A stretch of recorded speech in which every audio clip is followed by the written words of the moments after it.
ஒரு பையன் புதுசாக ஒரு பொண்ணை கல்யாணம் பண்ணிட்டு வந்தான். எல்லாரும் என்ன பண்ணிட்டாங்க, ஏய் நீ கல்யாணம் பண்ணிட்டு வந்திருக்கேன், அந்த பொண்ணுக்கு காது கேட்காதுடா, காது சரியாக கேட்காது அப்படின்ட்டு இருக்காங்க. இவன் அதை எப்படி சோதனை பண்ணுறது, டெஸ்ட் பண்ணுறது?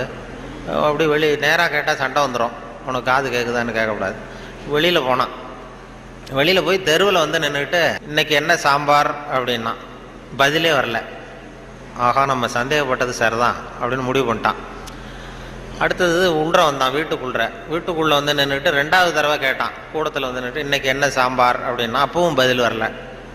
சரி, நம்ம மனைவிக்கு நம்ம சந்தேகப்பட்டு காது கேட்கல அப்படின்ட்டு அடுத்தது அடுப்பங்கரைக்கே போயிட்டான். அந்த பொண்ணு எதை சமைச்சிக்கிட்டு இருக்கு.